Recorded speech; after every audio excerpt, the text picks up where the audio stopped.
verse 4. Talk about Eli. Here goes.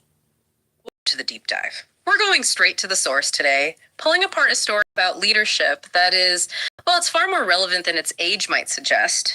We're diving into the early chapters of 1 Samuel, and we're focusing on this one figure, Eli.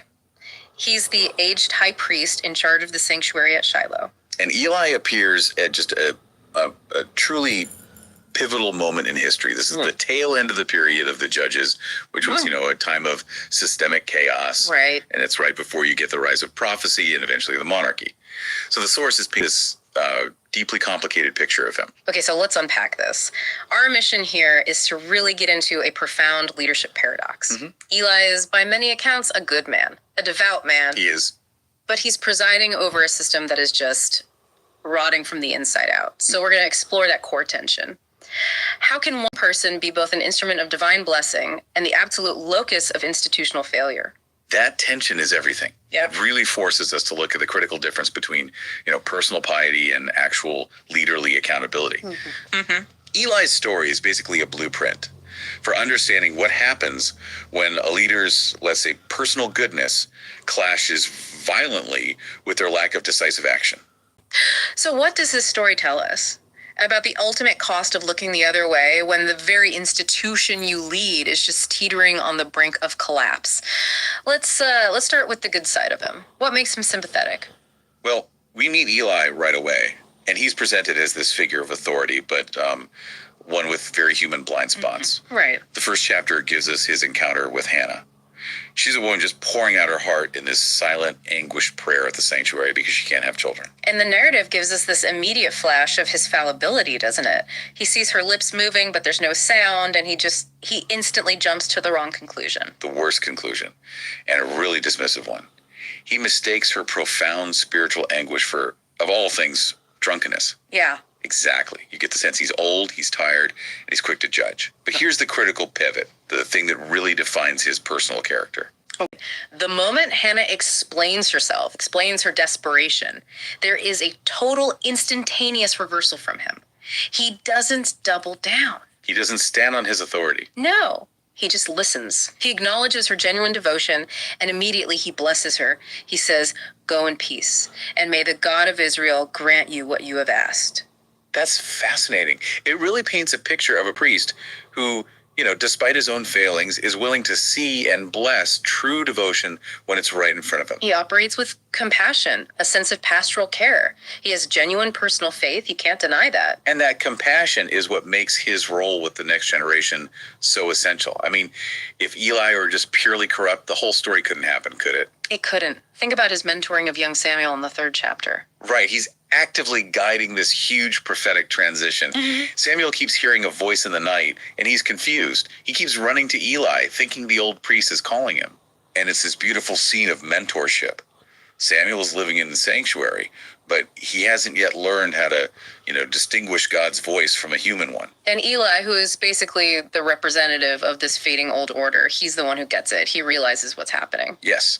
He realizes God is speaking to the boy, and he instructs Samuel precisely on how to respond. So Eli is literally the one who coaches the future prophet on how to connect with the divine. He's the bridge. He is the bridge. Samuel's ability to hear God is framed as something he learns under Eli's specific, very practical guidance. The theological implication there is pretty fascinating, isn't it? It's huge. It tells us Eli isn't evil. He's actually necessary. He has just enough personal piety to kind of steward the existing system long enough to make sure the next, more robust system prophetic authority is launched properly. He supports the rise of the next generation, even when it signals the end of his own. But where does that personal goodness stop? Because the narrative immediately throws this truly stark, shocking contrast at us. We have to talk about the rot at the center of his organization. We must. The authors use this powerful juxtaposition. They set Eli's devout, failing figure against his 2 sons, Hophni and Phinehas. And these guys were supposed to be the custodians of the sacred rules. They were supposed to keep the whole service pure. That's right. What we'd call cultic integrity. But they were doing the absolute opposite. And the sources do not hold back on the details of their corruption. It was greedy. It was sexually immoral. This wasn't just skimming off the top. No, this was systematically undermining the sacrificial system itself. The sons were seizing the best parts of the sacrifices before they were properly offered to God, treating holy food like it was their personal barbecue. Which made the people, despise the offering? It made them despise the offering, yes. Yeah. And even more devastating, they were abusing the women who served at the entrance to the tent of meeting. It's a total internal collapse. This abuse of power is what made the entire worship system at Shiloh begin to unravel. Think about it. The community comes with faith. Yeah. They bring their sacrifices, and the very people who should be conducting the sacred rites are corrupting the whole space. With greed and depravity. It creates this atmosphere where external faith is just being choked out by internal failure. And the sources, they weave this failure right back to Eli through this brilliant piece of literary design. The dimness motif. Exactly. Tell us more about that. It's mentioned that his physical eyesight was failing badly. Why is that specific detail so important? Well, it is just brilliant literary craft. The physical blindness is an explicit symbol for spiritual blindness. Okay. We're told, for example, in 1 Samuel 3, that his eyes had begun to grow dim so that he could not see. This is a huge signal to the reader. So it's saying he can't see the corruption of his own sons. Even though it's happening right in front of him. Yeah. Right at the door of the sanctuary. His dimness isn't just a symptom of old age. It's an interpretive signpost. It's telling us his moral perception is just as compromised. And that sets up the most critical question of this entire deep dive. Yeah. His moral failure. Right, because the narrative makes it really clear this wasn't a failure of ignorance, was it? Not at all. The text states it unambiguously. Eli heard all the reports. He knew exactly what his sons were doing to the people of Israel. So if he knew, why didn't he act decisively? I mean, was he just too old, too weak? Or was the system already too broken for him to do anything? That is the pressing interpretive question that makes Eli's story so potent for leaders today. And to be fair, he did challenge them. He talked to them. He did. He asked them, "Why do you do such things? For I hear of your evil dealings from all the people." That's a reprimand. But the moral failure is in the difference between a verbal reprimand and decisive action. The crucial damning phrase in the sources, this is the point where theological readings just zero in, is that he did not restrain them. That phrase is everything. It shows that Eli elevated his personal loyalty to his own family over his fundamental duty to protect the institution and the community he served. A leader has to be able to exercise authority. For the common good, yes. Eli's failure wasn't in loving his sons. It was in enabling their destructive behavior by not removing them from their positions of power. It's the cost of silence, the cost of weak discipline. In a modern organization, that's tolerating huge ethical breaches because of personal ties or, a fear of confrontation. And it ultimately guarantees the destruction of the whole enterprise. And because the failure was deliberate, he knew and he didn't stop it, the judgment became absolutely inevitable. It did. And the prophetic censure is delivered twice. First by an anonymous man of God, and then in the most dramatic scene, it's reiterated to Eli through the mouth of his young apprentice. 1 Samuel, that scene is it's deeply tragic.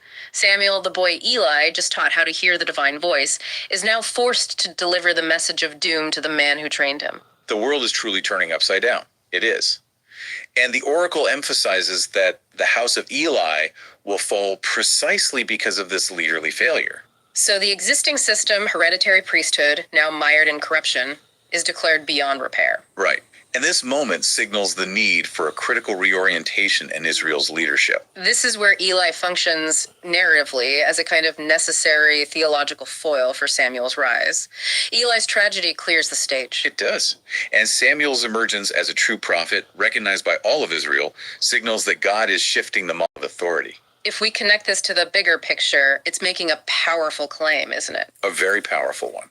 That when human structures fail, even ones ordained by God, God establishes new forms of leadership based on competence and spiritual integrity. This is what you call providential continuity. Exactly. The mission doesn't stop. It continues through Samuel, who will emerge as both priest-like and prophetic and, accountable to a much higher standard. And the ultimate confirmation of this collapse comes in the next chapter in 1 Samuel 4, the catastrophic ending. The people, they're desperate. They're losing a battle against the Philistines, and they decide to carry the Ark of the Covenant onto the battlefield. They treat it like a magic charm. And Hophni and Phinehas, still in their roles, go with it. Yeah. They believe their priestly presence will guarantee victory. It doesn't. Not at all. Yeah. The ark, the very symbol of God's presence, is captured. It's a national disaster. And the narrative closes with this devastating, almost symmetrical final blow. The news comes back to Eli. He's sitting by the gate. He doesn't even react to the news of his son's deaths. No, but when he hears that the Ark of God has been captured, the old man, physically and spiritually diminished, he just falls backward from his seat. He breaks his neck and he dies. That physical collapse confirms the theological end of his entire era. The old order, symbolized by his house, by his own body, it collapses completely. Making way for the prophetic future embodied by Samuel. So what does this all mean for us? Eli's story is so complex because his personal faith, his compassion, they were real. But they were fatally overshadowed by an institutional failure to enforce discipline. He invites both sympathy and censure. He does, because he was an old man who could recognize the sincerity of Hannah's prayer. And yet he could not stop the systemic rot within his own family, his own house. And the relevance to modern leadership is just. It's direct and profound. Eli's story is a sober warning. Institutions are rarely wrecked by external enemies. They're wrecked by abuse from within. Tolerated and enabled by those in charge. The cost of failing to restrain bad actors, even if they're close to you, is the collapse of the entire system. And critically, it stresses the need to invest in and empower faithful young leaders, like Samuel, people who operate with a different kind of integrity. That's right. If you're a leader, you cannot allow loyalty to a personal relationship or a name to stop you from confronting destructive behavior. Loving correction and decisive action are what preserve the community. The story ends tragically for Eli, but it does contain one last layer of complexity for us to think about.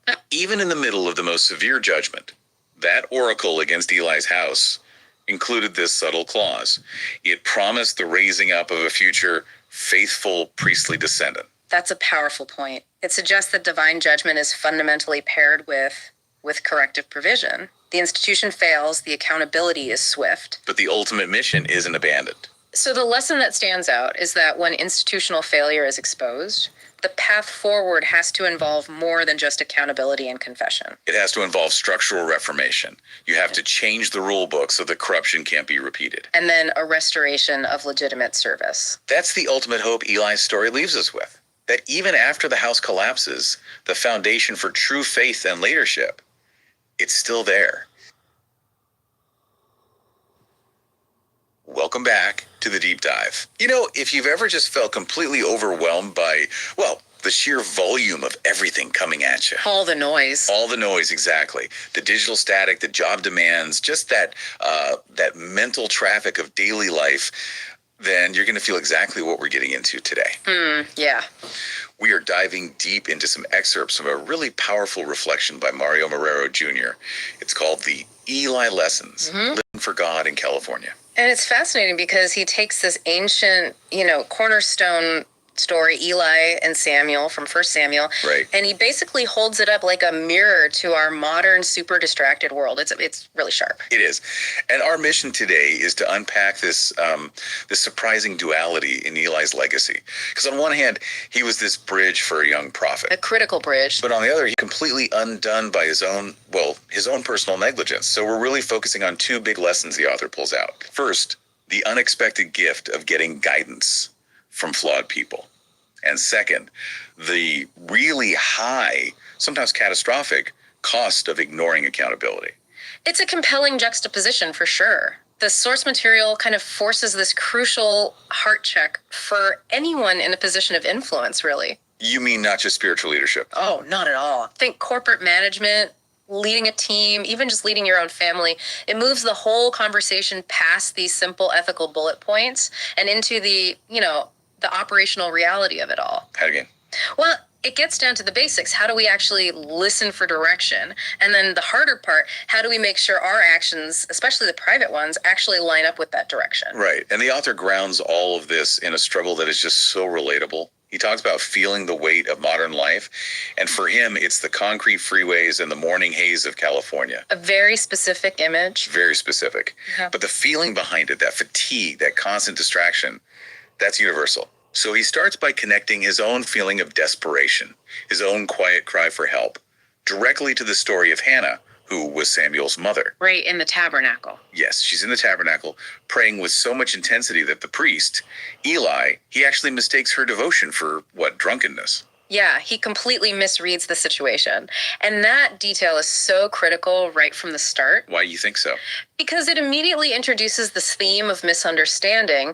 Here's Hannah having this life-altering moment with the divine and the established authority figure.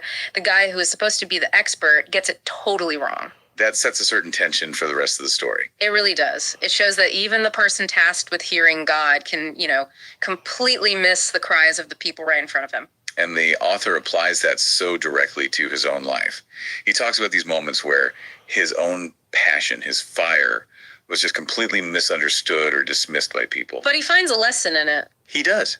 He realizes that just like Eli, once he understood, eventually blessed Hannah, his own private prayers were being seen and heard by God. It didn't matter what anyone else thought. It's this powerful idea that your internal intent matters more than how it's perceived externally. Which is such a reassurance, especially because the world is so noisy. And that's where Samuel comes in. Exactly. Samuel is trying to learn how to hear God's voice in what the author calls this noisy, complicated world. A direct parallel to his own journey in California. A direct parallel. The author admits there were years when all he heard were the voices. People's opinions, expectations, social pressure. The noise of life. The noise of life, precisely. But not that specific quiet whisper of divine direction. And if we connect this to the bigger picture, that's the challenge for all of us, isn't it? Sorting the signal from the noise. Yes. We're saturated with information. Finding a voice is easy. Recognizing the right one is the hard part. Which leads us straight to the author's first really surprising insight. And it's all about that Eli-Samuel dynamic. It's this idea of the gift of imperfect mentorship. Right, because our instinct is to look for a perfect guide. Right, someone who has it all together. Exactly. We want a flawless role model.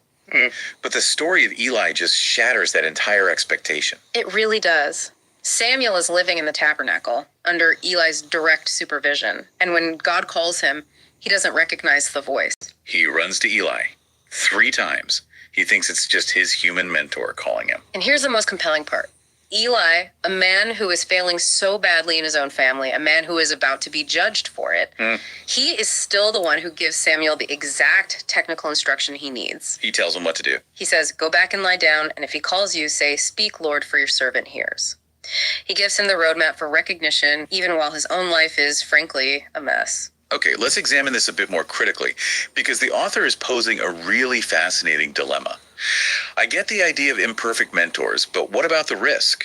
How does he address the danger of being guided by someone whose moral failures could actually, damage you? That is the crucial tension. And the author is very clear. Eli's value was not as a moral model. He was a catastrophe there. A complete catastrophe.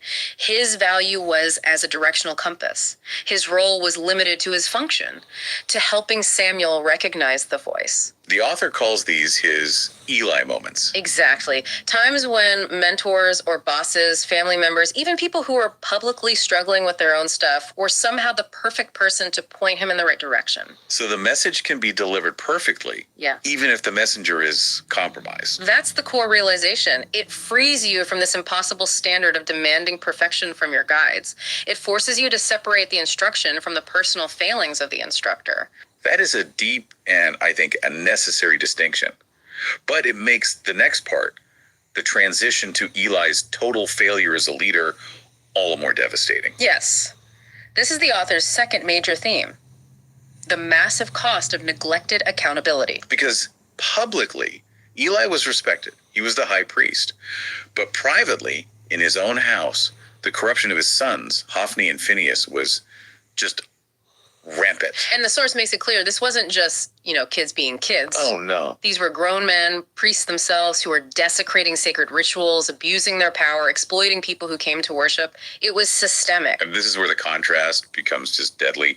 Eli confronted them, but the text says he didn't correct them strongly enough. He chose his public peace over decisive private action. And what's so fascinating is the sheer scale of that failure. How so? This is the same man who taught a boy prophet how to say, "Speak, Lord," but he was unwilling to speak a truly decisive corrective word in his own home to his own sons. And that private neglect, that's what leads directly to the public collapse. Directly.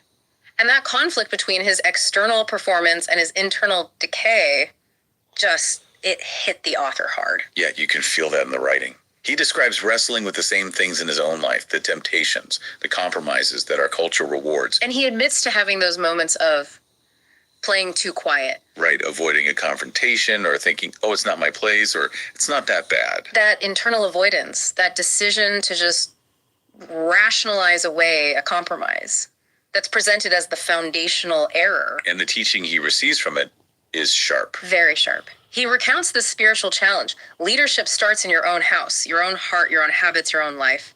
It challenged him to stop pretending things weren't that bad. Because in the spiritual economy, anything you don't correct it tends to grow, doesn't it? It metastasizes. It fundamentally shifts the idea of leadership away from managing appearances to maintaining this rigorous internal ownership. Now, despite all of this messiness, the story still gives us that beautiful moment of a successful calling. It does. The author talks about his own late night moment after wrestling with all this, where that direction finally came through for him. Not some big dramatic event. No, not at all. It was just clarity.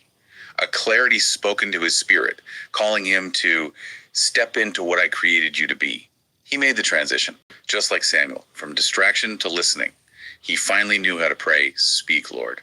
But that successful internal moment, it doesn't erase the consequences of the systemic failure we were just talking about. No, it doesn't. And this is the hard part of the story.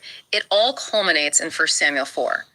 The internal decay leads to total external devastation. Israel is defeated by the Philistines. The Ark of the Covenant is stolen. Both of Eli's corrupt sons die in battle on the same day. And Eli, when he hears the news, he falls backward off his chair, breaks his neck, and dies. A total collapse. A total collapse. And that is the author's ultimate lesson on accountability. If we don't correct what's wrong privately, life will correct it publicly. The severity of the loss, the ark represented God's physical presence, and it was gone. It shows Eli's failure wasn't just a personal tragedy, it was a national crisis. But the author sees it as a clearing, not just destruction. Exactly. It was a collapse necessary for rebuilding on a better foundation, which of course was Samuel. This synthesis is so vital because it links Eli's failure and Samuel's success into these two interdependent lessons for us. Mm-hmm. The first one from Samuel is about continuous listening, just staying close, staying ready, and staying humble enough to say, "Here I am, Lord." It's the active pursuit. And the second lesson from Eli's tragic outcome is about urgent internal correction. Don't put off what you know you need to confront in your own heart, in your own habits. And they have to operate at the same time. They must. The author insists on this. You can and you must keep pointing others in the right direction, even while you are deep in the messy work of correcting your own failings. So what does this all mean for us? For you listening right now, this ancient story is this incredibly powerful mirror for our own lives, showing that, okay, we need to accept guidance from imperfect sources to get clarity. But, and it's a huge but, we can never rely on those same flawed people to be our models for personal accountability. That part is on us alone. Entirely. And if we connect this to the bigger picture, the urgency of Eli's story is the final message. It doesn't matter if you're driving through Anaheim or staring at a screen in London, direction is being offered and integrity is being tested. Always. And so the provocative thought to leave you with is this. We know God is speaking. The question is, are we humble enough to say, "Here I am," and what internal compromise, what private neglect do we need to confront today to make sure we don't face a catastrophic public consequence tomorrow? The urgency of our private moral trajectory. That's what it comes down to. That's it. A truly profound deep dive. Thank you for joining us as we explored Mario Moreau Jr.'s The Eli Lessons. Thank you. We hope these insights serve you well. Until next time. As you enjoy your Eli lesson, remember, have faith in Jesus. Keep praying because Jesus is coming. I can feel it. Jesus is coming. Keep praying. Have faith in Jesus. God bless you. Hit the subscribe button, like. Take care. Love you guys.